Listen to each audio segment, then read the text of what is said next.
for 15 years, a film is produced that is so overwhelming, so forceful in its impact, that it becomes deeply embedded in the mind.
Persons under 18 will not be admitted.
Appreciate your choosing our theater. And to make this experience more enjoyable for everyone, we hope you'll refrain from talking during the show. Enjoy the movie. Thank you.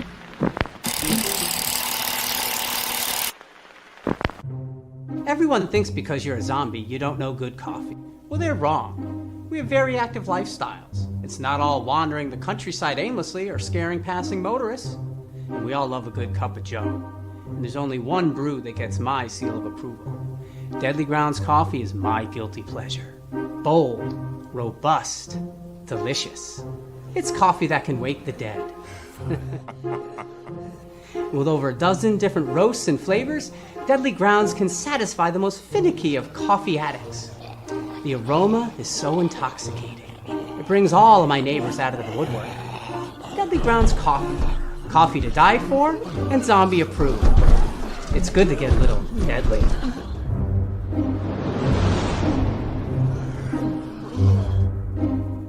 the front door! Oh, they're so disgusting. Hey, happy Wednesday, everybody. You're watching Still Toking powered by the Dorkening Podcast Network. My name's Leo. I'm the monkey behind the keyboard here. We have an awesome show for you scheduled as always. And the gentleman at hand, Benjamin, how's it going, bud? What's happening, everybody? Hope everybody's well out there. I'm super psyched about this show, man. This is one of the shows that I've followed the story for a long time and been in contact with certain people and just always trying to get this guy on the show, and we finally got him. I mean, yeah, I'm looking forward to this one.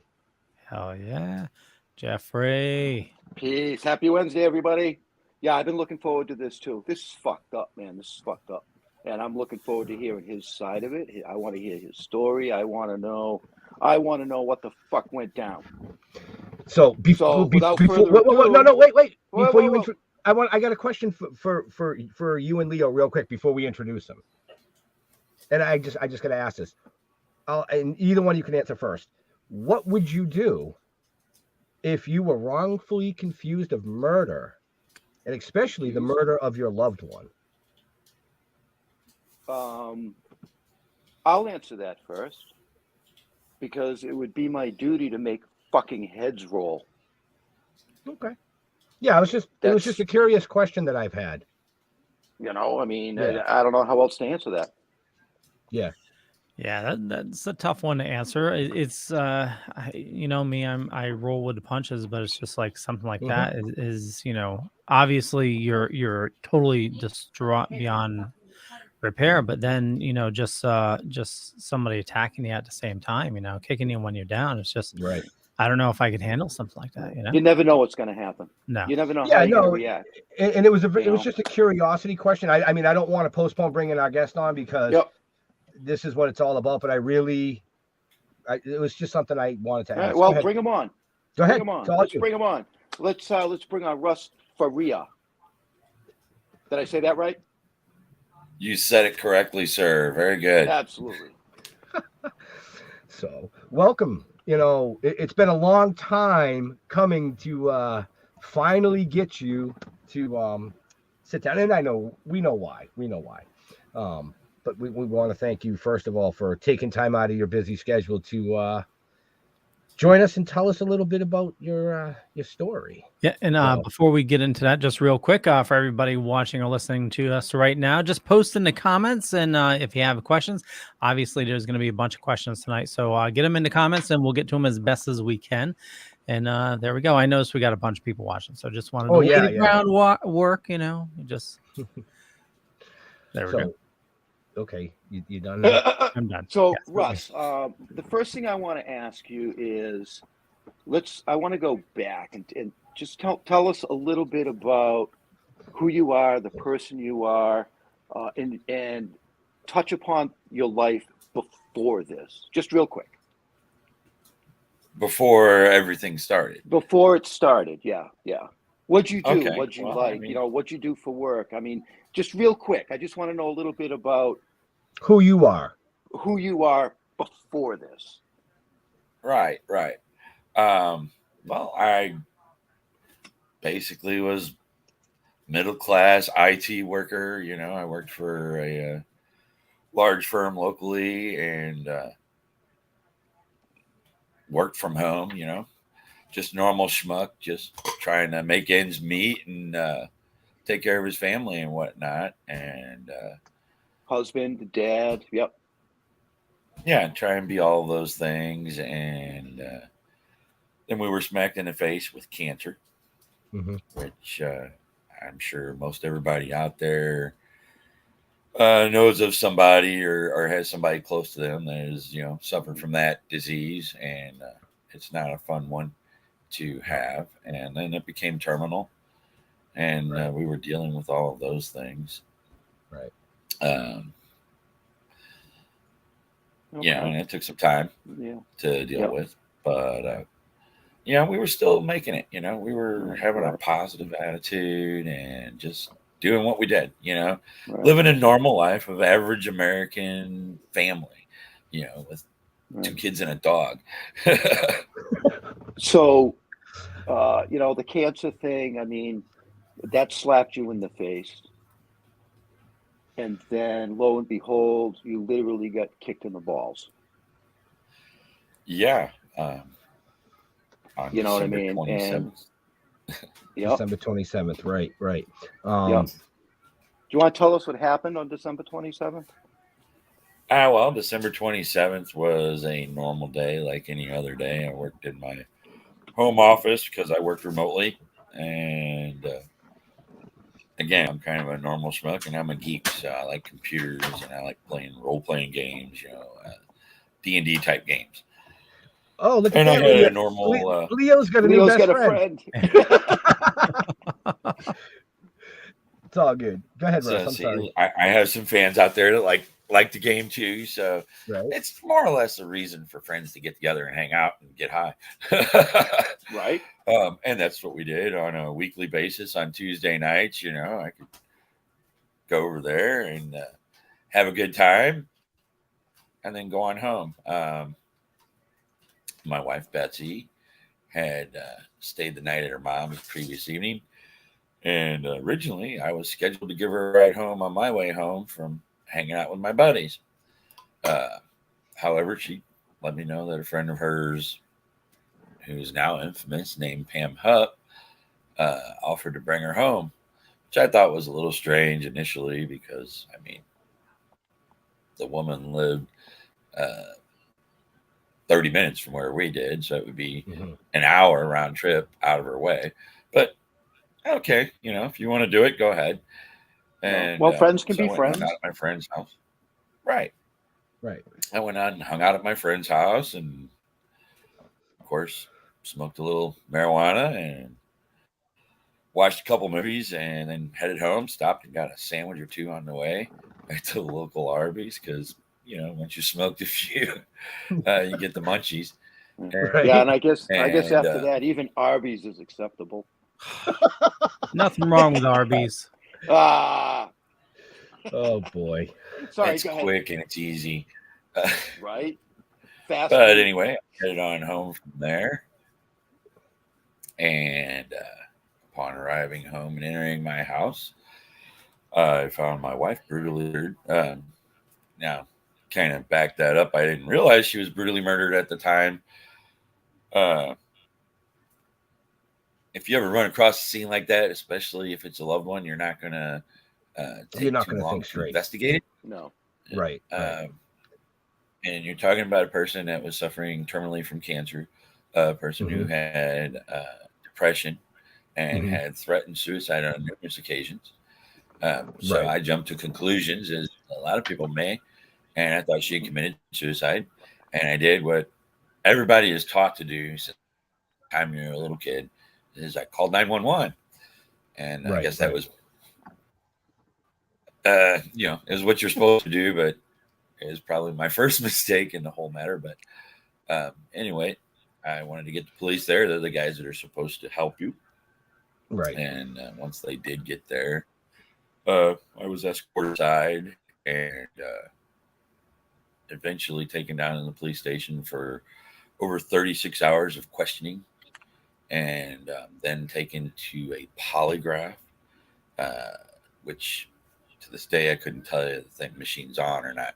The way polygraphs work is just really weird, and it's not even admissible in court. So if anybody ever asks you to take one, just tell them no, because whoever's asking you to take it is expecting you to fail, and they're going to tell you failed, whether you did or not. Just to make you crack. And that's what they did with me. And there was a 45. Yep. So they was about a 45-minute discussion. Gotcha. So what was it? What was that question, Leo, that popped up? So Patty is asking, why do you say that calling 911 was your first mistake? Well, because that engaged the very people that would eventually wrongfully charge and convict me of said murder. Right. Right. Do we have that 911? Are we going to play the 911 call? Yeah, as long as Russ is okay with it, we do have part of it. Are you good with that, Russ? All right. So it's about 2.5 minutes long, folks. So just take gives me a chance to pack a bowl. Right. We do that for our guests. Right. Russ Faria began by sobbing. What is the address where you need us to come? 130 C-Mac. Former 911 operator Tammy Vaughn picked up the call. My wife killed herself. She's on the floor. She immediately knew it might be her toughest. I could hardly take the call because I looked over at my supervisor and I did one of those, I don't know if I can do this. Oh my God. Okay, just take a couple deep breaths for me. She continued the entire 10-minute call. She did what she says she's trained to do, get Faria to answer questions about his dead wife, Betsy. Russell, how long were you gone today? I left around 5. I just got back. But she was at her mom's and her friend was bringing her home, so I don't know what time she got home. In court, a 911 supervisor testified it was unusual the way Faria went in and out of hysteria. The defense objected, but the judge overruled it, and the jury was led to believe that even 911 operators thought the call was odd. But the prosecution never called the operator who took the call, Tammy Vaughn, who says she never questioned it. You can't fake that. You can't fake that emotion. In my personal opinion, you can't. Are there people out there that can do it? I don't know, because all the calls that I've taken have been true hysterical callers. Vaughn says 911 operators are expected to get hysterical callers to answer questions. It's a redirection. It's a technique that communicators use to try to redirect, calm them down, ask them the question, and then whenever they have to focus back on the victim or the patient or the person that's needing the help, then they do what's called a refreak. It happened repeatedly on the Faria call. Has she been depressed lately? She's got cancer. I need you to get those medications for the paramedics, okay? I think they're here on the table. Then, in another twist, Vaughn discovered something the following week. I later on learned that I knew them. At the time that I took the call, I had no idea who it was. And then later on, I realized that, it was, a couple that I went to church with. She can now see them standing side by side in her mind, and she cannot forget one particular phrase she heard during Russ Faria's call. What am I gonna do? What am I gonna do? When she heard that, she thought she might not last, but she held on with him until police arrived. Right. Wow. Oh, wow. Okay. Yeah. There's a lot of 911 recorded calls from that day. But when I found that one was had the most impact, because it wasn't just a 911 call. It was the reverse side of that 911 call from another's point of view, so I think Russ, did Russ freeze? You with us, Russ? I think he froze.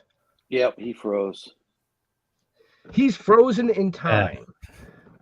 Well, while we wait for Russ, listening that definitely personally for me had an impact. Right. As my wife passed. It wasn't murder, but it was, when you're calling 911, it's you are that hysterical and your brain does not function.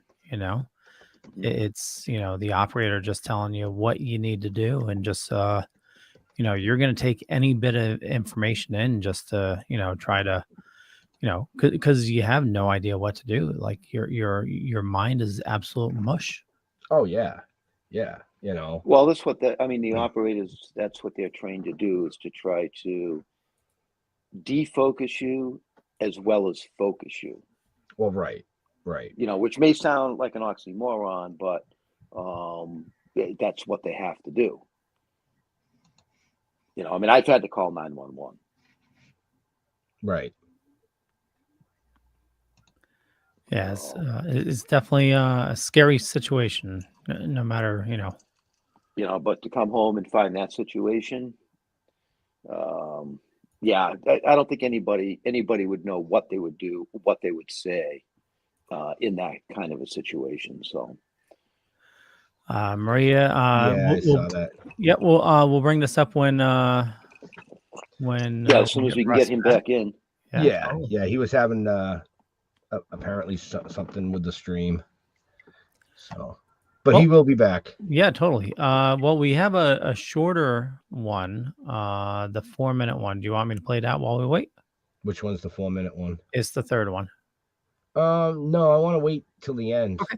Because I want to bring that in for just trying to fill time. I know. Well, we can fill time. Right.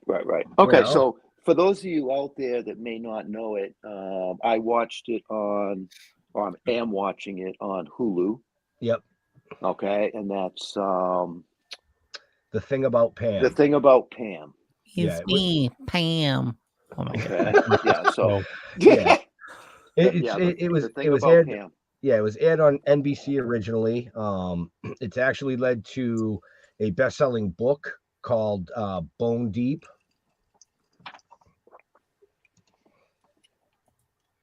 All right, yeah, he lost connection. He's okay. I'm actually talking to him. Okay.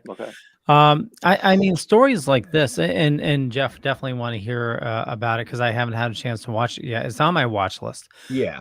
But you know, shows like that, Making a Murderer on Netflix, you know, just the stories just suck you in with the details and like, you know, how the hell could somebody do that? So well, what's really bizarre, and you know, I'm going to show my age here, is because, you know, I've watched the first 3. I binged the first 3. Right. And to me, it's almost like Agatha Christie, Murder, She Wrote kind of a story. Right. Good synopsis. Very good synopsis. You know, I mean, it was almost playing out, I don't want to say like a soap opera. I don't know how accurate it is. That's one of my questions for Russ. Right. And only Russ knows, but he said the book. He said the book tells the true story, and I believe those the show notes up above Leo, or down below.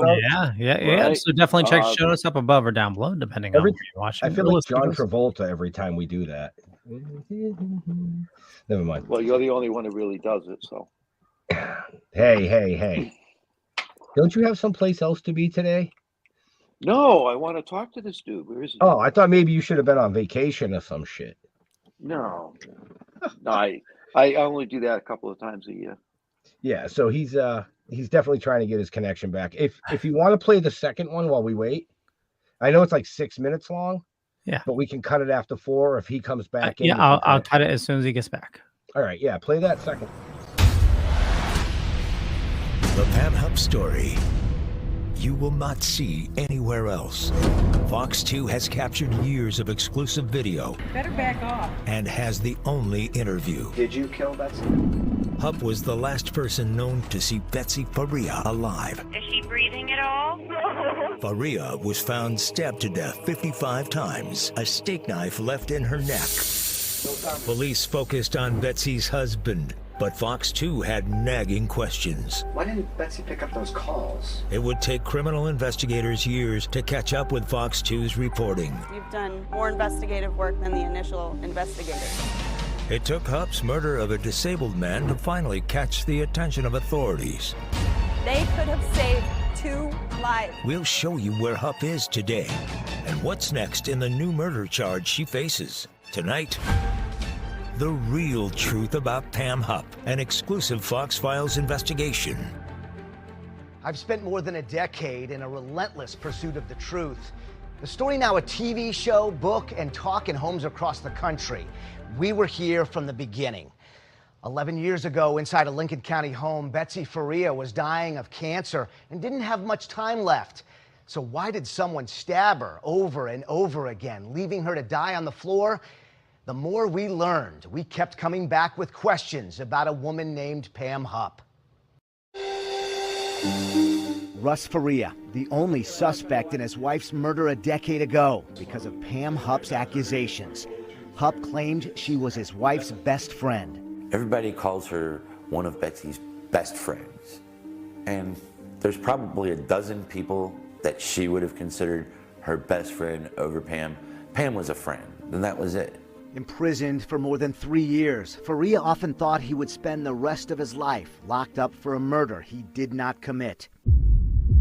Faria found his wife dead inside their living room December 27, 2011. The crime so horrific, Fox 2's coverage began immediately. Deputies will not allow us any closer than 4 houses away. 8 days later, January 4th, 2012, Faria was charged with murder.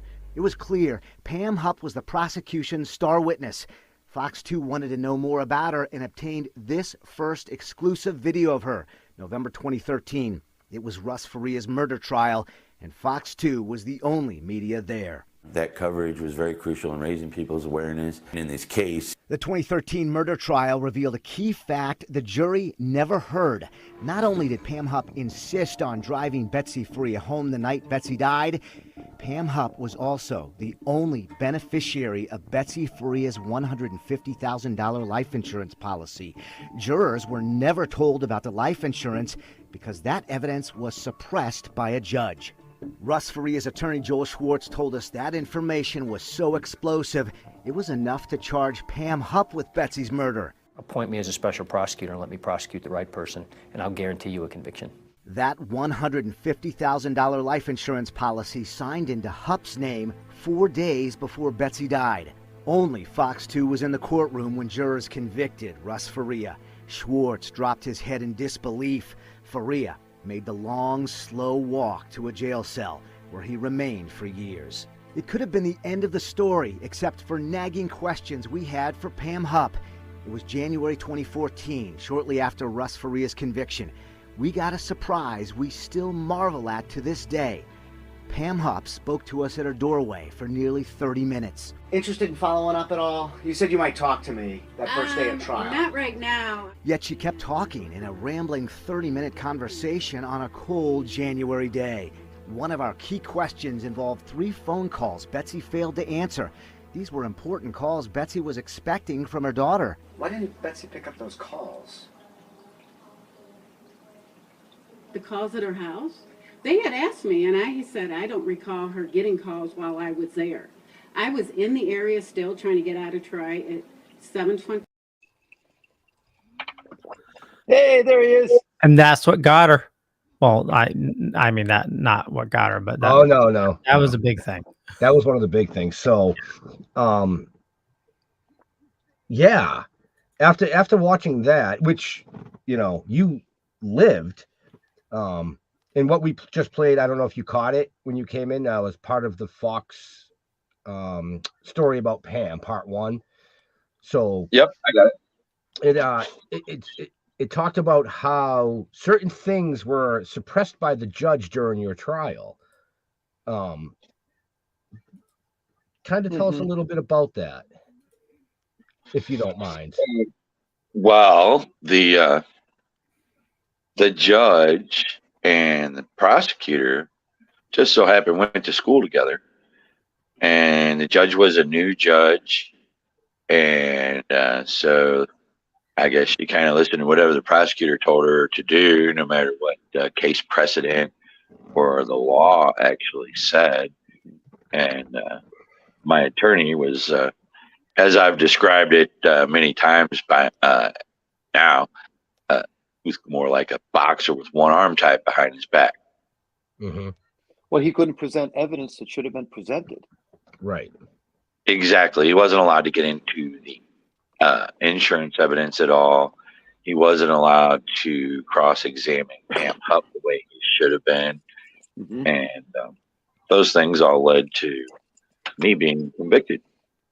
Now, wasn't the, is it true that the DA was like the new DA? It was like her first month?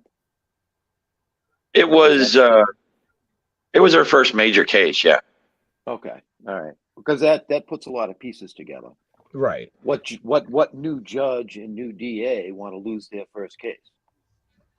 Right. And at least that's yeah. what I see. After watching a few of the episodes and reading up on the story and stuff, it just because otherwise it don't make sense to me. I'm sorry.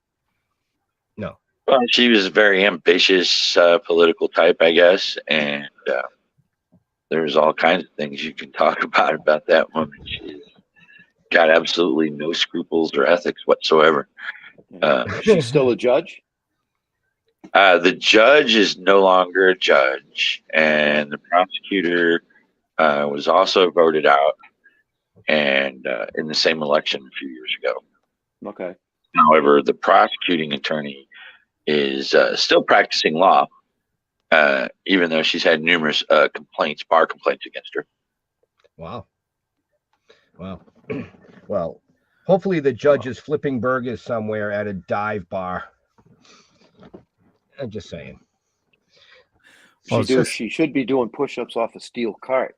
Well, yeah, but I don't think we can get into any of that. No, but it's just, it's good that, she was just taken out. Like here in Connecticut, we have a judge that they finally got off. I think she's facing, essentially she didn't show up for work for like 4 years. She was just collecting a check. Well, listen, no, I'm not going to say it. Yeah. Not going to say it because this could be used against me as evidence in a court later. So we have a question that came in from Maria. Should I read that? Yep. Yeah. I know part of it he won't be able to answer because I think that case is still going on, but you're more than welcome. Go ahead and. Yep. Totally. So Maria is saying, have you heard any information about the progress of the case against Pam regarding Betsy? I know it must have been horrible reliving this so many times over the years. I'm hopes of getting justice for Betsy. Do you feel like the powers that can get it done right the second time around? I'm real confident in the current prosecutor and the current investigation that's going on. They're trying to leave no stone unturned. A lot of people in my position may actually think negatively of law enforcement, and I don't. I say that all the time. Right. I was involved in a perfect storm with a bunch of crooked cops all in one place, and a crooked prosecutor and a crooked judge, and somebody trying to set me up, and is something that became a perfect storm. But that doesn't mean that all law enforcement is bad per se, and that's kind of the way I was caught up in it. Just a heads up, a bunch more people logged in. So any questions, post them in the comments up above or down below. Sorry, Russ.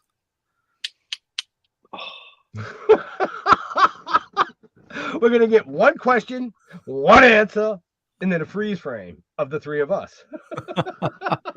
So, yeah, anybody out there, I'll tell you that the series, definitely try and check that out.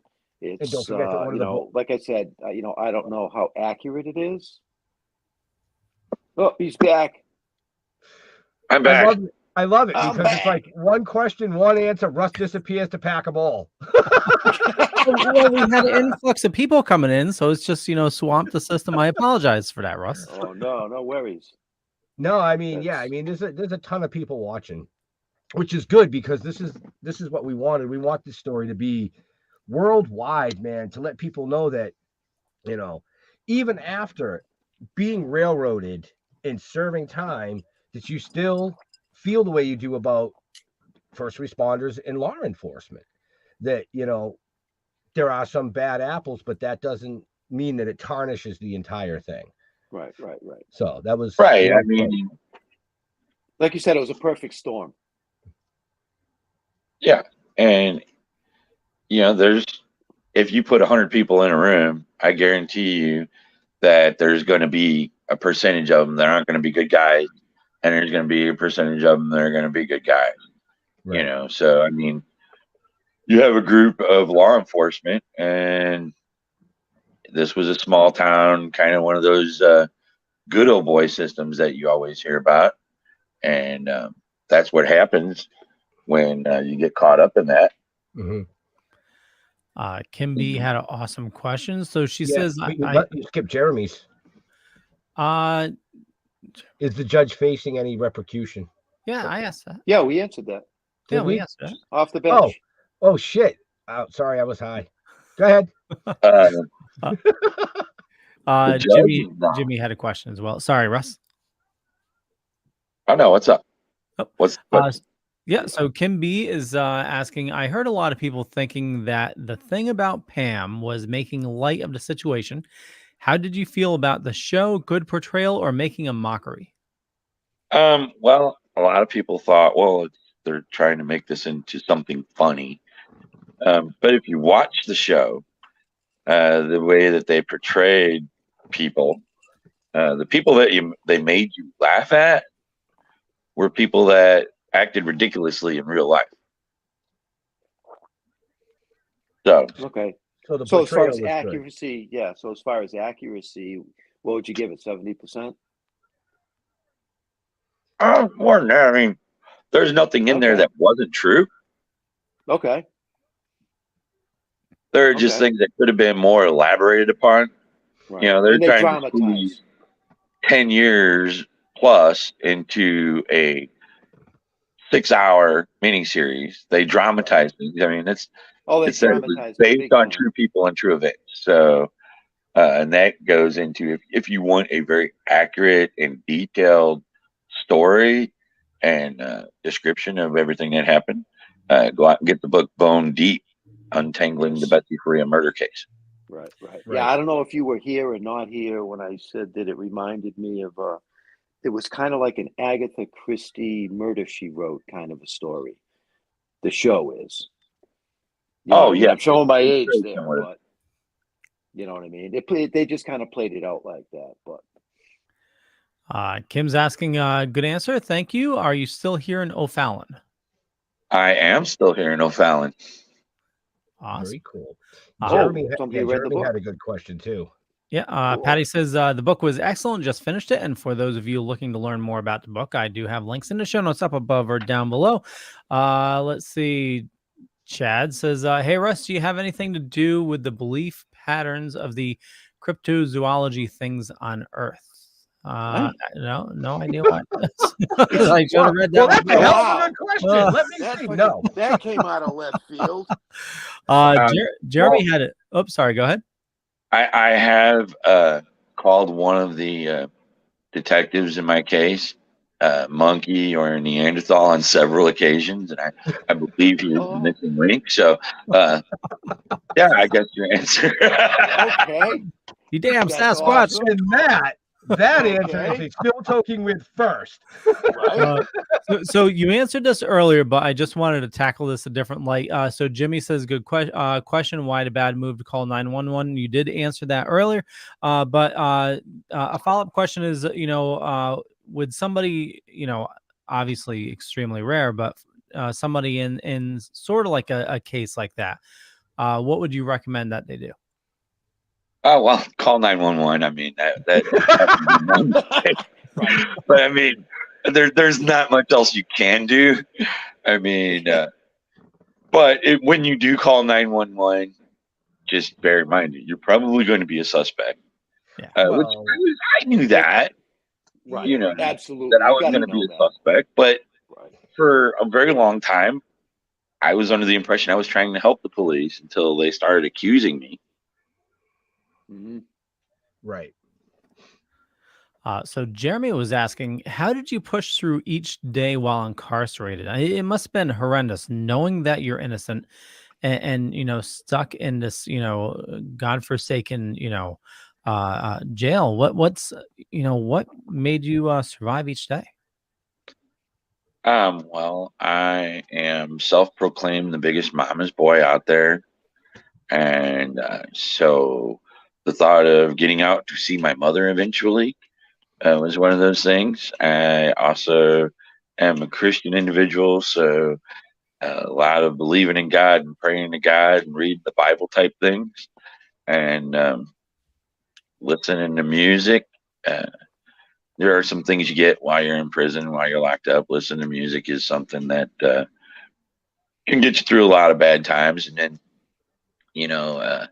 and it sounds really weird, but you meet a lot of nice guys in prison. And there's a lot of bad guys too, but it's important to just kind of remain who you are. Keep yourself while you're in that type of ordeal. Now your lawyer, didn't he continue to because he didn't believe what went down either. And he continued on your side, didn't he? Wasn't he trying to dig up more stuff and get the facts? Oh, he was. His investigation was better than the cops' investigation. Right. And he was just, they kept on not allowing him to present the things that he needed to present. But even though, I mean, during the first trial and that, I was still confident that I'd be found innocent. We had presented our case well enough, I thought, to convince a jury. But when you have a jury that is from that area, maybe we should have gotten a change of venue. I don't know. But the jury's from that area, and there was the judge, one of her cousins happened to be on the jury. We ended up finding out. So that was... Well, that should never fucking happen. Right. Well, How and the then fuck does that happen? Your town ain't that fucking small, man. And you're talking about people that know who that prosecutor is, and they're intimidated because they have to live there. What the repercussions are if they return a not guilty verdict. So those things happened, and some of the jurors, or one or two of them, said something. Well, he always has appeals, so we just went along with everybody else. It's like, I'm here to tell you that appeals, at least in Missouri, and I'm sure it's this way kind of across the nation, take anywhere from 10 to 14 years on average. And that's if you're granted an appeal. It can take longer than that. Holy shit. There's another individual that you guys can look up. His name's Ryan Ferguson. And he was locked up for 10 years on a crime that he didn't commit. And he's a friend of mine. And so it happens. It happens more often than you think. Yes. And myself and guys like Ryan Ferguson, and there's Rodney Lincoln is another guy. He served 36 years on something he didn't do. And was told, when presented with DNA evidence that proved him innocent, was told sometimes being innocent is not enough to get you out of jail. So this is our court system. Wow. And for every guy like me that you hear about, there's probably 10 guys that you don't, that are locked up in there. Don't belong there. That's why I speak out, for wrongful convictions. I try and support organizations. The one I like to support is the Innocence Project.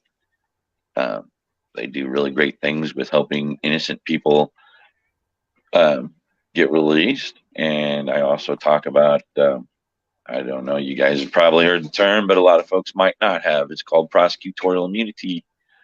And it basically is a law that gives prosecutors carte blanche, where they can put you away, put me away, put anybody away for life, or even put them to death in cases that have the death penalty, and suffer no repercussions. And they can do this maliciously, unethically, any way they want, and never ever be punished for it. They get excused from lawsuits, and they don't even suffer any kind of punishment for it at all. Any way to get to win, and look good for their for their career. We had some more comments and questions come in. Maria want to know, has the new series increased your local recognition, and how do you deal with that? It has. It's increased my recognition just about everywhere I go now. But everybody that recognizes me is very pleasant. They always wish me well. I've never had anybody come up and say, "Hey, I believe you did it." I don't know how I would react if they did. But, punch in the throat. Well, I have been to prison, so I might react to that. But no, everybody wishes me well, and I'm usually pretty gracious, and unless you interrupt me during my dinner or something like that, then usually I take a minute or two out and say hi. And if somebody wants an autograph or something, I've been known to do that. And just I'm out and about town all the time, and I like to go out. And I still love music. I've always loved music, like I said a little bit ago. And one thing I like to do around here is go to the local bars and listen to some of my favorite local bands and support them. So I get recognized at those places all the time. And, once in a while it gets me a free drink. That's cool. You don't have to answer this question if you don't want to, but how did all this affect your relationship with your daughters? It affected it negatively because that relationship is non-existent. Wow. Okay. It's still non-existent? Still is. They've been given plenty of opportunities. I'm sorry, dude. For obvious reasons. If they wanted to talk to me, it'd have to go through my lawyer, because of things that have been said and done. Okay. And all that, and there's a lot of legal things that are to bear there, and they've been given opportunities that they've never taken. So that's fine. I wish them all the best. I'm going to go live my life. I'm living my best life now. Okay. All right. Sorry, I was curious. Right. So I did see a couple more questions over there, Leah, if you want to get to those before we run. Yeah, Lori Williams is asking, I saw you at the library recently, and you said that Pam and her husband had some of your tax information. How do you think they got those? Well, they obviously took that from my house, or Pam took it from my house. I don't want to throw accusations around because I've been accused before, but there's been a long belief that she's had at least one or more accomplices. So who knows where that information came from, but I know that it was information that was at my house, and she couldn't have gotten it after Betsy was killed, so she must have taken it during that time. Right. Marie's asking, can you name some, if any, cinematic liberties the producers of the new series took with your story?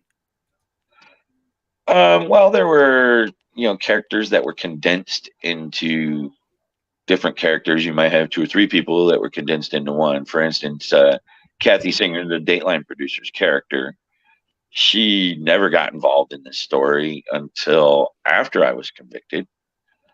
There was a local Fox 2 News guy around here by the name of Chris Hayes and his cameraman Dave Sharp. And they covered this from the very beginning. They were in the courtroom every single day of the trial, and they stuck with it. And I give Chris a lot of credit because he was out there at least once a month doing an update. Now, I wasn't aware of this. I was locked up inside. I didn't have access to his news broadcast because I was in a different part of the state. So I give him a lot of credit for keeping the story alive. And then Dateline came along and they blew it up, not just nationally, but internationally. Right. And it's just become a whirlwind, and it's snowballed into something that in one of the Dateline episodes was even entitled Stranger Than Fiction. I mean, this is shit you can't write. Right. Wow. Okay. Just to friggin' get this out of the way, what are your thoughts on Bigfoot, cryptozoology, and like Loch Ness Monster? Because questions keep on coming in for some reason. I treat Bigfoot, and I love Bigfoot. The reason why is because I'm wearing a shirt. Because you're wearing the shirt. Okay. There we go. Hello, Leo. I'm a Sasquatch fan. Nice. Me too. Because, I mean, he's the hide and seek world champion of all time. Right? Are you watching Expedition Bigfoot? Oh, I watch that shit all the time, man. I mean, the current season that's on right now, like the new episode from Sunday. I haven't seen that one yet. I usually watch Naked and Afraid on Sunday. Okay. That's Carol and I. We have a show that we are glued to the TV, Naked and Afraid marathon every Sunday. I treat Bigfoot like I do aliens. I haven't seen one, but I believe there's a possibility of one. So, now see, I'm looking for mini Sasquatch. Mini Sasquatch. Mini Sasquatch. They only stand about 1.5 feet tall. Oh, okay. Well, and they bite your knees. Bite your bloody ankles off. Right. So that Bigfoot question actually came in from Mr. Haunted. So we actually had him on the show. I want to say, what, 4 or 5 months ago? Yeah, it was around Halloween, I think. Yeah, and Yeah, I know yeah. Jimmy. Yeah. I want to see a Puck puck wedgie.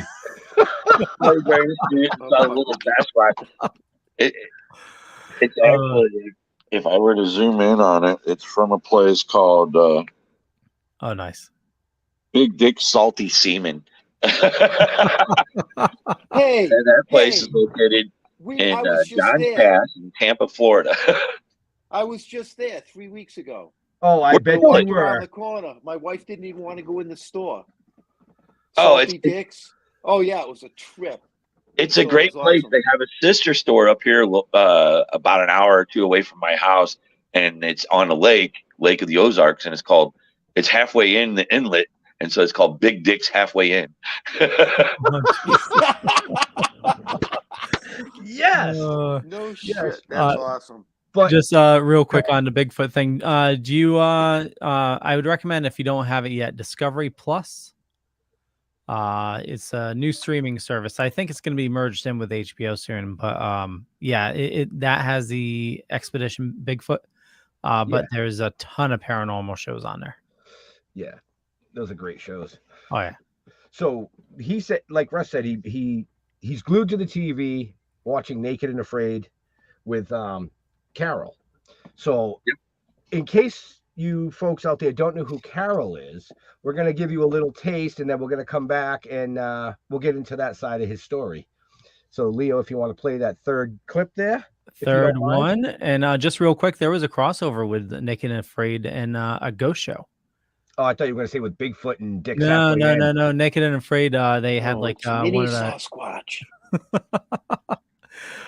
Roll it. Okay, yeah, fine. Was a woman Hupp originally intended to kill before luring Louis Gumpenberger.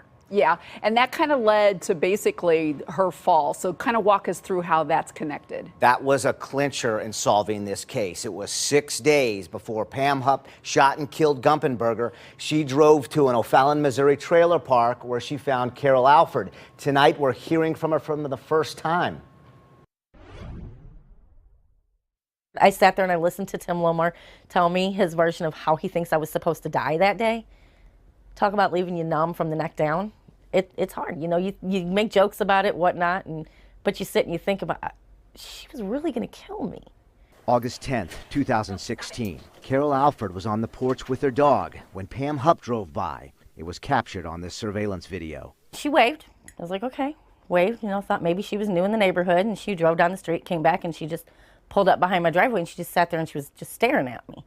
Alford remembers bizarre questions, starting with, do you babysit? And ending with an offer to make $1,000 if she'd go with Pam to do a 911 segment for the show Dateline. If I help her, I can't bring my keys, my cigarettes, my cell phone, or my wallet because the producer does not like clutter. Alford took her dog inside and grabbed 2 knives. So I put a folding pocket knife up this sleeve and a kitchen knife in the front because I'm getting ready to get into a stranger's car that I'm pretty sure, like 99% sure, is up to something illegal. Alford did not even have shoes on when she got in Hupp's car. Yeah, I was this close to her, rubbing elbows. I had the one hand in my pocket, like on the handle, because if I had to, I was coming out this way with it. As Hupp talked about where they'd be shooting the news segment, Alford's gut told her the knives were not enough protection. So I'm thinking to myself right about now, best excuse I can come up with to get out of this car. We get to about here, and that's when I told her that, you know, I gotta go back and get some shoes, lock my door because of my husband's dog, whatever. Right here is where she turned around at and took me back to my house. She started to get out of her car, and as she leaned forward, she looked up and kind of leaned back in her car. She's like, you have cameras on your house. And I'm like, not only do I have cameras on my house, but I know how to dial 911, and I have a knife in my pocket. Have a good day. 6 days later, Hupp found someone else, Louis Gumpenberger. Prosecutors say Hupp drove him to her home, called 911 while Gumpenberger read a script they believe Hupp gave him, then shot him to death. police found $900 in his pocket and a note with instructions to stab Hupp to death and get Russ's money. Prosecutors say Hupp planted the note and that Russ is Russ Faria, a man wrongfully convicted in 2013 for the murder of his wife Betsy. He was exonerated. After a second trial revealed evidence Pam Hupp could have been the killer.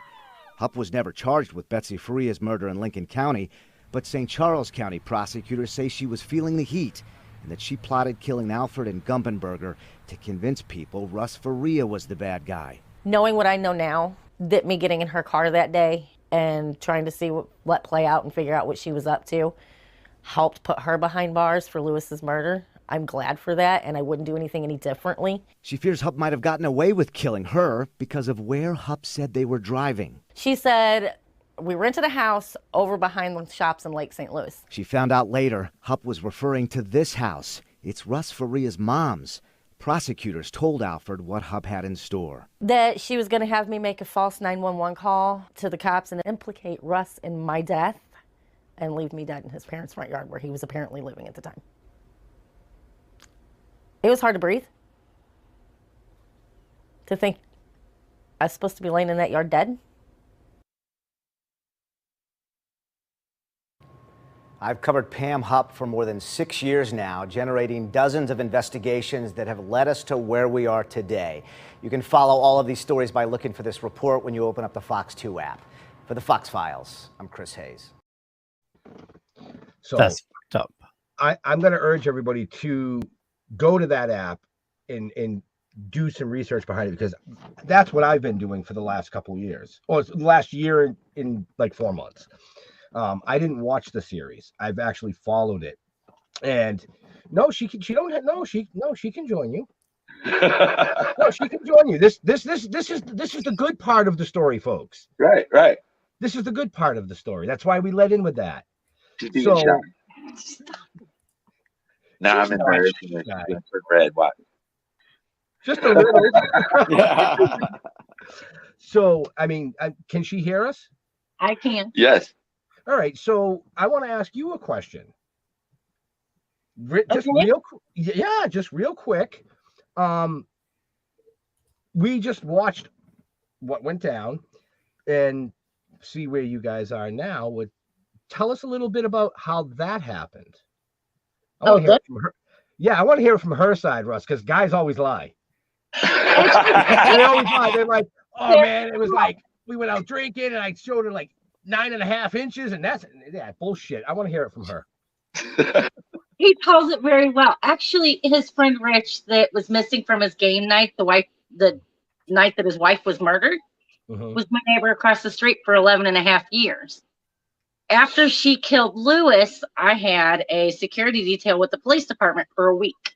When that was over and she was arrested, I was across the street at my neighbor's, and I told him, I said, tell Russ that I'm sorry about his wife. He's like, well, he's pulling up now, telling yourself. So this fool climbs out of his Jeep and he says, hey, this is the girl I was telling you about, Russ. And Russ says, hi, I'm Russ, and I'm an asshole. I said, hi, I'm Carol, and I'm a bitch. I love it. True. And about, I don't know, that was late August. So maybe September-ish. And a year later, he pulls up to my house because we were friends. We'd see each other. I hibernate in the winter. Don't ask me to go outside because I ain't doing it unless the temperature's above my age, which happens to be 46. I'm not afraid to say it. He pulls up on his motorcycle outside my house. And what'd you say? Hey, how'd you like to take a ride on my 1,000-pound Milwaukee vibrator? Yes, please.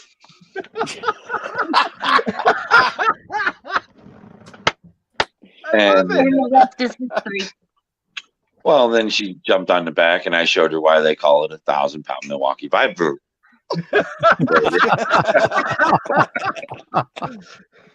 Now she's gonna get embarrassed and she's gonna walk away. I'm leaving now because you see the color of my face. You see, it was a pleasure. I'm out. Thank you. So Spring is asking when y'all's big day.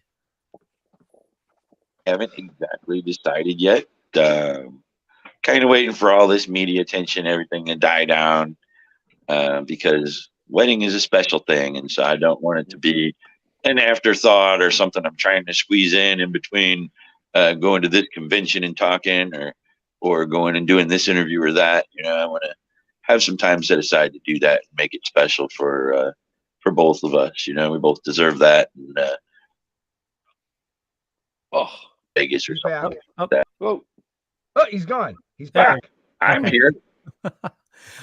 So we had a couple geek questions in. So Kim was asking, Russ, you're playing D&D, right? Do you play Magic? No, I've heard of it. I just have never played it before. Right. And Jeremy, too many comments. He said something about, when you got out of jail being a geek, what are some of the tech items that, you were excited about? A smartphone. Right? Well, like I'm on one right now because my internet went down and I'm trying to get, it's back and I'm getting back on my computer, but they were just starting to come out with smartphones when I went to prison. So wow. That was something that was really exciting.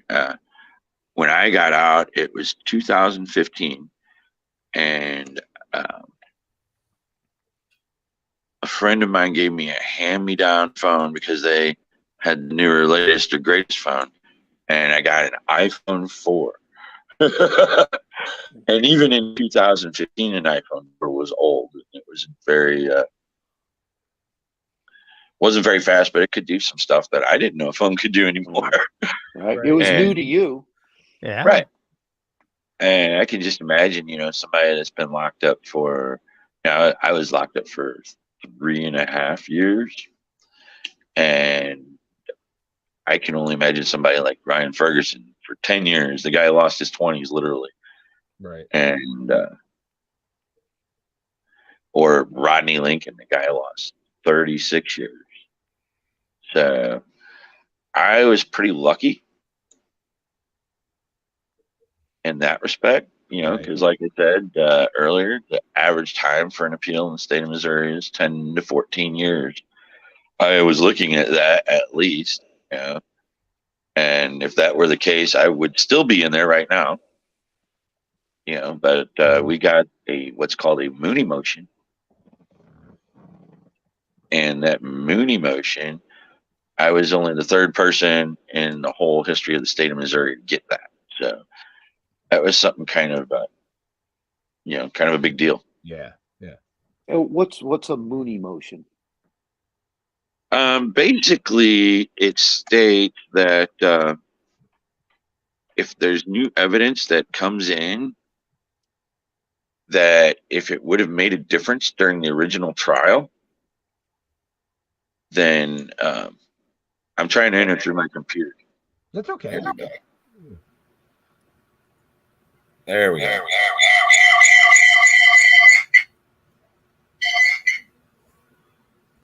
All right. Can you hear me? We can. Yep. All right. We're back. We're back where we started, folks. Right. I just have to applaud Jeff for not mentioning like a Mooney motion is where all the lawyers drop drawers, No. No. I had a bunch of basically where new evidence comes in that if it would have made a difference during the original trial, that somebody should get a new trial. And because of the civil suit that was going on between the daughters, Betsy's daughters, and Pam, there was information that one of the attorneys brought up to my attorney, and he was able to use that in my appeal. There were several other factors too that really didn't make a difference. It was really that new information that came up, and by that time, my case had gained international attention, and it was quite obvious that it was egregious that I had been convicted. So that said, I believe that the appeals court was kind of looking for a really good reason to kick this back, and they did. They sent a rather scathing statement back to the Lincoln County courts and said, just to kind of sum it up, it said, hey, you better have a hearing to see if this guy gets a new trial. And if he doesn't get a new trial, we're going to be very angry.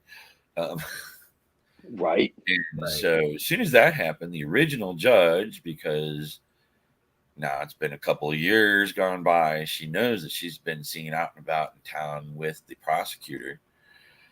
And so she recused herself and removed herself from the case. And so they assigned another judge, and that judge was out of another small municipality just close to Lincoln County called Pike County. And so we disqualified that judge because we thought it was probably somebody that Leah was associated with, Leah Askey, who's now known as Cheney. The woman married her high school gym teacher. That came out of nowhere. Okay. I had so many things just went through my head. Right. That begs the question: what was going on in high school? Right. She liked the smell of sweat socks. If anybody's seen Porky's, you know what I said. What I mean. She was courting around. They were buddies and out drinking, and so she recused herself, and we disqualified this judge from Pike County, and then they assigned a judge out of St. Louis. And obviously it's a much bigger city than the small town of Troy, Missouri. And this judge was a judge by the name of Stephen Omer. And he's as straight a shooter as they come, as far as that's concerned. He used to be a DA for about a decade before he became a judge. And he's the kind of guy that you hear about whistleblowers and that. If he sees people in his own profession that are behaving unethically, he's the kind of guy that reports that.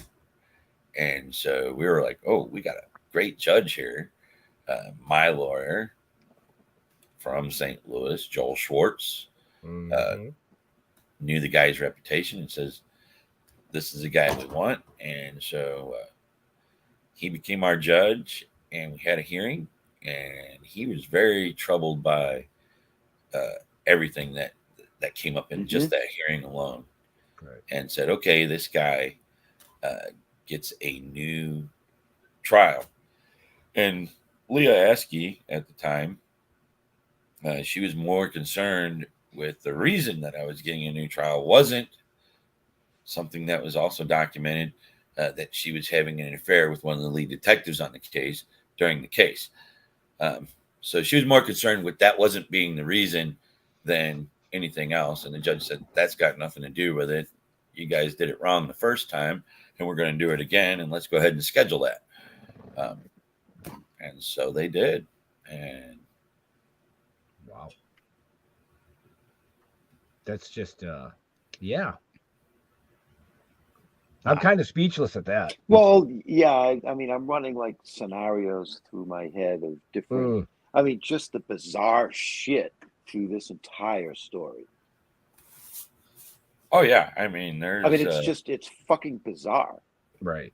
You know what I mean? Because it goes all the way up to the judge, and it's like everybody down below, and what the fuck? Literally. Do your goddamn job. Right. If they had done their job, there are other people that would still be alive. Right. Yeah. I should have gotten thrown out day one from what I can see. Yeah. My attorney, when he first met me at the jail, and my cousin, Mary Anderson, is the one that hired him and sent him there and said, this is our guy. And he came and seen me, and he's, this is all a misunderstanding from everything I've seen. That they have, it's just a misunderstanding. We'll get this thrown out. You'll be out of here in no time. He expected me to be there maybe a couple of weeks at the most. And then, he soon found out that they were not going to pay any attention to reason at all. They never wanted to look at anybody else at all other than me, and there were obvious red flags. When somebody tells a different story every time you ask them the same question, and you can ask them the same question 5 times in the same conversation, and they give you 5 different answers. That's a problem. That's not a red flag. That's a fucking kick in the balls. Wake the fuck up. And they asked me the same question 100 times, and I give them the same damn answer 100 times, and yet they go, "You did it," what?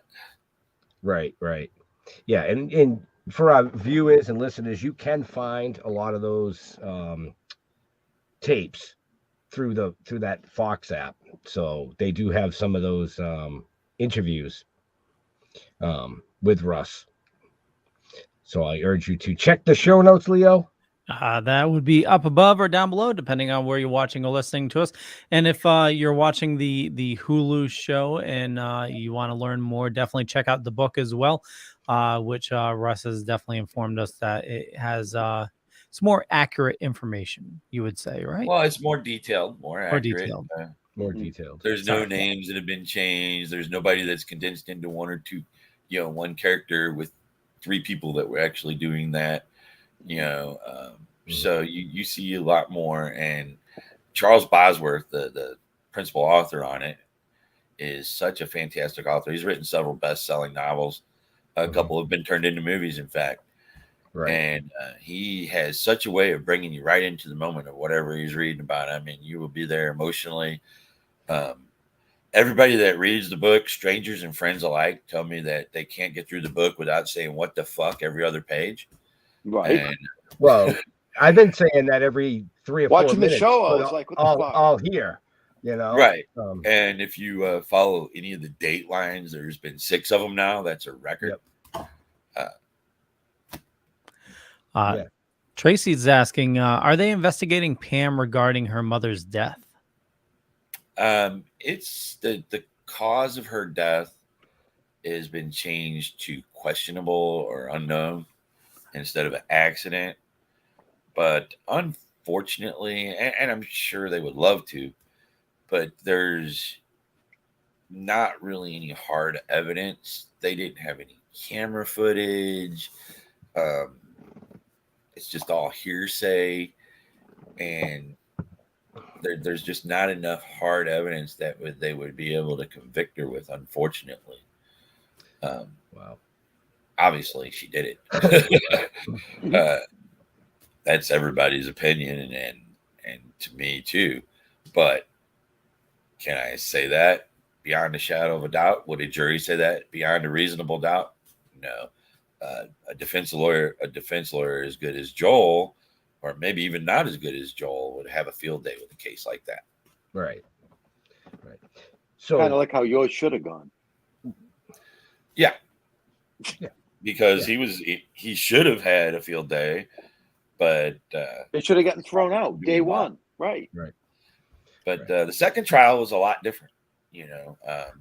Obviously, as soon as we had the hearing, I had to go back to prison. That was fun. And then from prison, you had to go back to jail because prison doesn't want you anymore once you're no longer convicted. And then my family bonded me out. That was fantastic. And I had from June to November to wait for a trial, but I got to help prepare for that trial. And during that time is when we decided to do a what's called a bench trial. And in a capital murder case, that's something that's unheard of. A bench trial is where there is no jury involved. And by that time, I'd educated myself. I'd been out of prison, so I got to play on the internet some and do some research. I'd heard about this guy named Ryan Ferguson who served 10 years. And he got out right around the time I was convicted. I've mentioned his name a couple of times here, and he's a great guy. And I wrote it down just in case we want to interview him in upcoming months. Oh, yeah. He'd be happy to be on your show, too. Yeah, but send him my way after the show, but go ahead and finish. So at any rate, I found out some things about his case. Was he was out of Columbia, Missouri, which is another rural town, kind of a college town, but a couple hours away from here.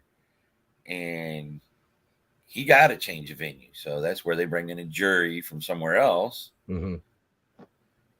And then he got convicted. Well, it just so happens that the jury that he had was from Lincoln County. So, starting to see. I think about these things and go, okay, a jury from Lincoln County convicted this guy. I don't know this guy, but he was innocent. And Then a jury from Lincoln County convicted me. Do I really want a jury from Lincoln County on the case again? Right. You know, do I want to give them a chance to screw it up one more time? No. And when Joel came to my cousin and I and said, you know, I got this idea about a bench trial. We looked at one another and we were like, yeah, let's do that. Because we didn't want to give him another chance. Right. And wow. That was probably one of the best decisions we could have made. And the prosecutor was playing to a jury that wasn't there. The judge had to admonish her many times throughout the trial. I mean, it was very evident throughout the whole thing that it was going to go my way, you know, that things were going. I was getting what I always wanted, was a fair trial, what we're all entitled to, what we're all have a right to. Right. And it was very evident that this was a fair trial. The judge wasn't putting up with any bullshit. And, you know, if you wanted to fuck around, I mean, you know, he'd get after Joel when he took things too far, you know, sometimes. But Joel tried to hammer his point in sometimes. And there was a whole point about the pictures and that the officer perjured himself over. But this was a very fair trial. And then when it came down to the end and the judge was making his statement, he said that the original investigation and trial brought up more questions than it did answers. And but you wait. As the person that's accused and has already been convicted, you wait. You can hear it going your way the whole time, but you got to hear the words "not guilty." You know? Right. And those words come out, then that's when, you know, finally you can let your asshole unpucker and breathe a sigh of relief. And now you're truly free. And that's the best feeling in the world. Yeah. I mean, I just can't even imagine. Can't even imagine what you went through in all these years with all this shit, you know? I mean, you're an amazing individual. I will say that. I'd probably be a raving lunatic. Oh yeah, I probably would have got out. I probably would have got out and went back to jail for actually killing the killer. That's just, you know, I don't know I'd be how. a raving lunatic. Yeah. You know, you held yourself together very well. Yes, you did. I'm happy that she did go to prison. I'm not happy that somebody else had to die because of that. Right. But right, you know, she made it to prison, and I know she's there forever. But we're going to get some closure with this new trial. Yep. That's going to happen. It's going to be a little bit because of, it's just a strange coincidence. But recently, her public defender had a heart attack and died, so they had to assign somebody new to the case, and so it might be another, I'd say, 2 years before we see a trial on that. Right. But moreover, the new prosecutor, Mike Wood, he's investigating the dirty cops, and he's trying to investigate the prosecutor as well. But again, we have a little thing called prosecutorial immunity. So I don't think she'll ever be punished, but there's a very good chance that there's a couple dirty police that may be facing some prison time in the future. And I get to testify against them, you know, but instead of lying like they all did, I get to tell the truth. Right. I have the same story I've had for the last going on 11 years now. Right. Well, that's what I mean. I mean, over 11 years, yeah, like Jeff said, I'd be a raving lunatic by now. I think I would have lost my shit. You know. Well, it takes a lot of medication in the form of marijuana. Yeah. Right. It does wonders for PTSD and anxiety and all that. I'm a huge proponent, obviously, and have been for a very long time. Right. And I know we probably only got about another 10 minutes because, Leo, you're not doing another show tonight, correct? Correct. All right. So, Leo, right, but I still need my dinner. Yeah. Well, that's why I said about another 10 minutes. Yeah, that'll put you right about dinner time.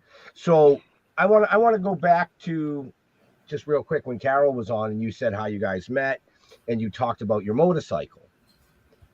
Tell us a little bit about what you're doing now, because from what I understand, you're working on bikes or working with bikes. I do.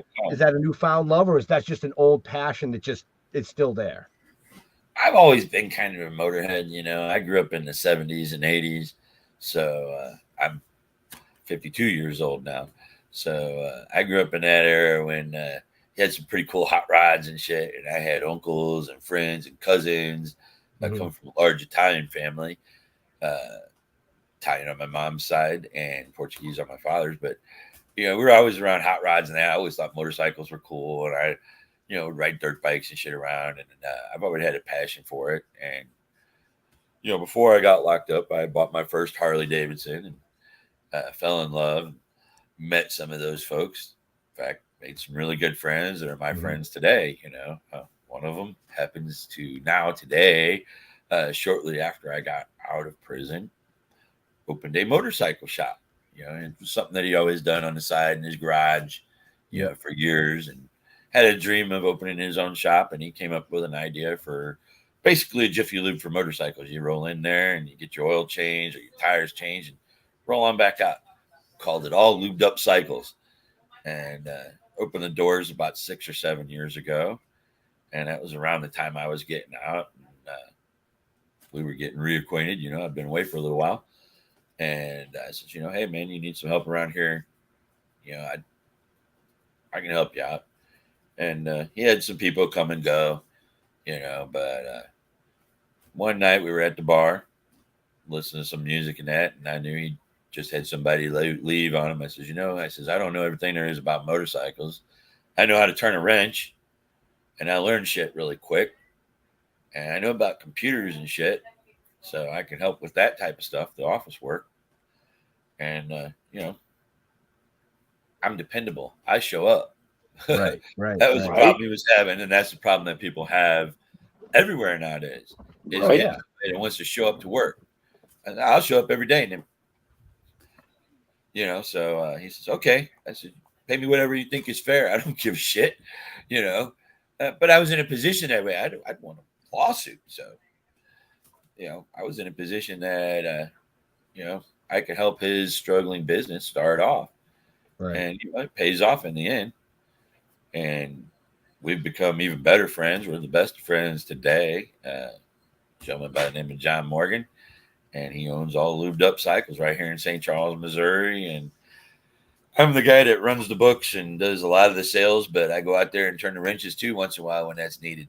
So, right. I think I need one of those. I think I need one of those shirts. Does he have any shirts? Oh yeah, shirts. Oh yeah. I take a size large. You can put it with my book. I would wear that all day. I can get you a shirt. All lubed up. Oh yeah. I'll just put that on every night my wife works and just sit there when she comes in. There you go. Well, that's funny. There's a funny story when he first opened, and we still get calls from other people that had that, you know, for other people that had that number. It used to be a doctor's office. Some older lady called, and the boss man answers the phone and says, all lubed up, ready to go.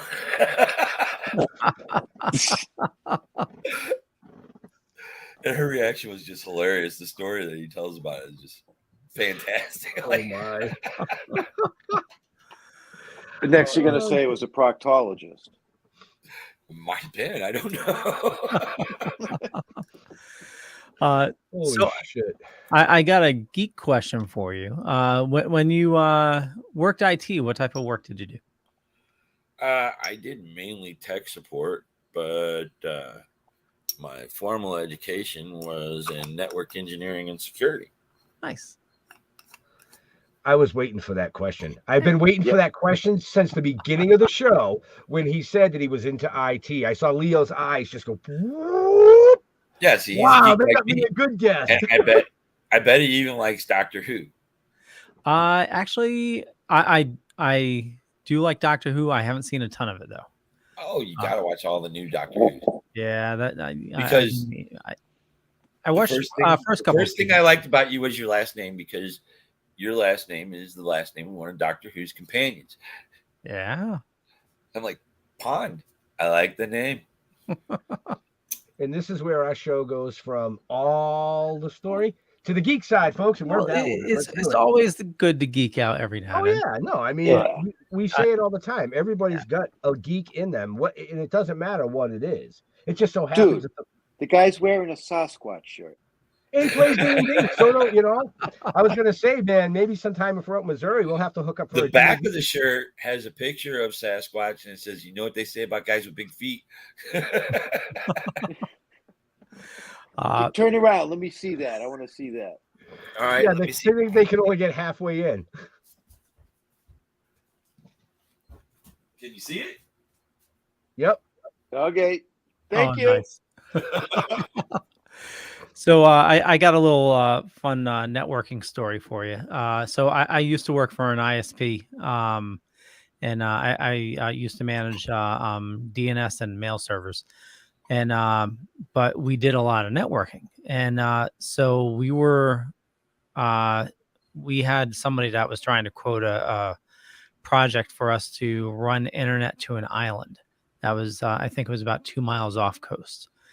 And back then, this was probably around 2008, playing with line of sight antennas. Oh, wow.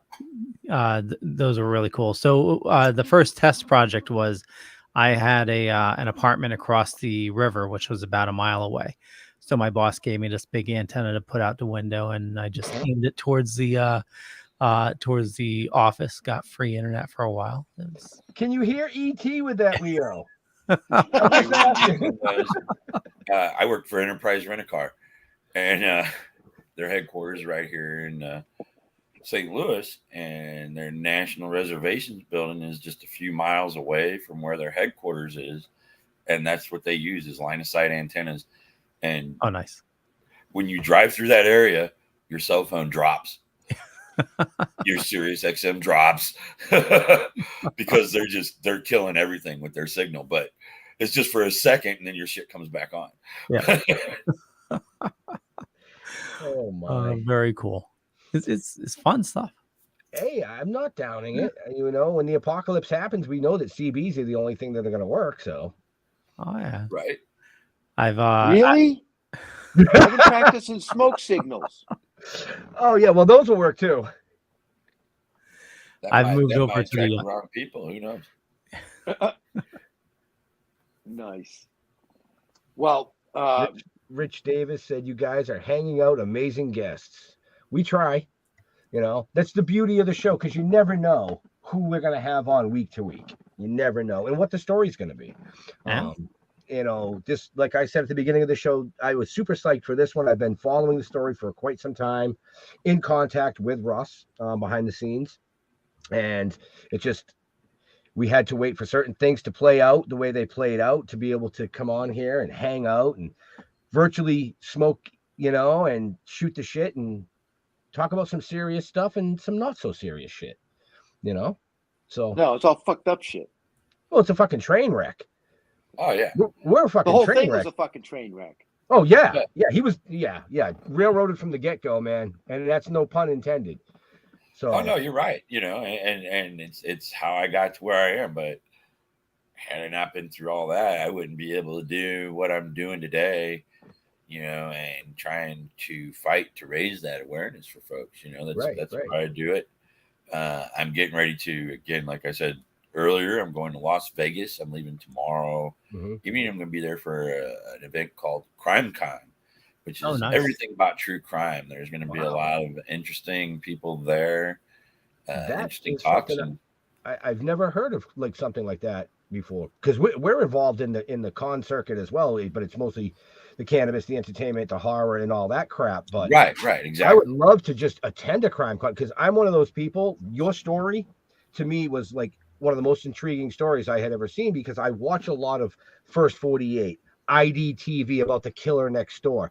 I've always just been intrigued by it. You know, look up Crime Con. Next year it's going to be in Orlando and in September. Ooh, Orlando, September. I can do that. Yep, we can do that in 2023.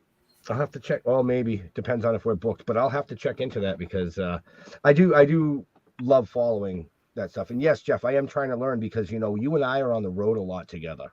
Yeah, I know we are. You could disappear. Oh, really?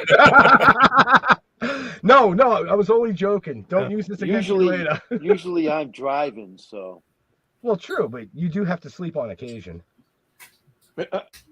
So now you need to see if there's a Sasquatch con that coincides with true crime con, and then you'll have the best of both. That would be cool. I know that Vegas is actually going to be pretty crowded this weekend because there's our convention, there's some other convention, and then of course there's the NFL draft.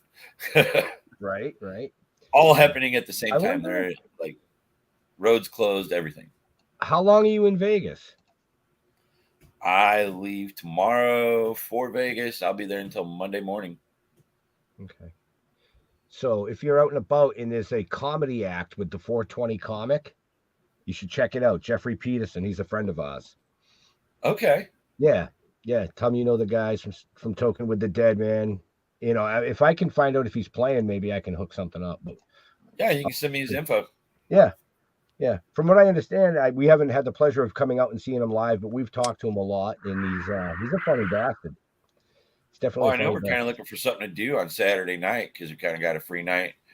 And I actually have family that lives out there, and we're meeting up with them. We're going to hang out, so that might be something cool to do if he's out playing somewhere. Right. So Leo, I know it's about that time. Jeffrey's getting hungry. I can see the veins in his neck. Yep. We'll wrap it up. Last question that came in. Maria is asking, are you still door dashing on occasion? I used to see every once in a while, but didn't want to bug you. No, I haven't been doing that. I was doing that for a little while, and then the motorcycle shop came along, and I took on a lot more responsibility there. So my main function there is keeping the books and keeping the schedule and everything else, and that takes a lot of concentration, a lot of time, sometimes even after hours. So don't do a whole lot of door dashing anymore. I order DoorDash though. It sounds like you're following your passion, you know? Right. I am. I work at a job. I work for my friend. He's probably the best boss anybody could have. He's very understanding of me going out and doing things that I need to do, and that I'm passionate about, and also my passion about traveling because I like to travel for leisure as well. Mm-hmm. And I'll be like, oh, I'm going over here for a week. I'm going over here for a few days. And he's like, okay, bring me a t-shirt. Right. Yeah. You know, because he knows I'm coming back. And he and I make a pretty good team. And I'm real happy to be working with him. Very cool. Awesome. Well, we'll wrap things up. I want to thank everybody for watching this fine evening. Definitely check the show notes up above or down below, depending on where you're watching or listening to us. And I said listening because we also do the podcast, also live on Dead Dork Radio, which is actually right now. We're broadcasting live. Just head on over to Live 365, search for Dead Dork Radio, and you can learn more about it there or listen or whatnot. For me, just Google Leo Pond. You find a bunch of stuff. Could be true, could be not. I'm not going to say which is which. And I run a little thing called the Dorkening Podcast Network. We got a ton of shows on the network, a lot of awesome people doing a lot of awesome stuff. And Russ, where do you like people interacting with you on social media? Well, I'm on Facebook a lot. And Instagram a little bit. I post a lot of pictures and that on Instagram, but I have a group on Facebook that I'm actively manage with Carol and a couple of my cousins, and it's called Russ Faria Q&A. So people, if they have questions, they can come on there and submit a question, and one of us will answer it. You know, many times it's me. So I'm there quite a bit, and come on out there and just say hi if you want. Very cool. Jeffrey, what's for dinner? I have no idea. No, I don't. No, Ann's downstairs. I don't know what she's cooking. Nothing, because you don't smell it. Well, I don't. That could be a problem. No. TV dinners. No, we'll be good. No, she was cooking something. I don't know. As for me, follow us, Facebook, Token with the Dead. Go to stilltoking.com. Don't look me up. Other than that way. And yeah, it was great. Russ, thank you very much. And actually, I'm going to watch episode 4 when I go down and have my dinner. Awesome. Nice. Very cool. Benjamin. So yeah, so make sure you check the show notes up above or down below. You can find out more about Russ, his pages, where to follow him. You can order the book. I'm going to urge you to order the book because you're going to get the details, the real details, versus watching a free TV show. I'm just saying. Hey, what? That wasn't towards you. That was towards the general populace. That watch it, go buy the book. It's that simple. And then I'll be reading the book. Head out to CrimeCon or any place that Russ may be appearing. Get his autograph. Shoot the shit with him. I mean, you saw him tonight. He's an amazing gentleman. We want to thank him for taking time, coming out and hanging with us. To all our veterans and first responders, we want to thank you for doing what you do every day so people like us can do what we do. We're out of here. We'll see you next week. Stay safe. Bye.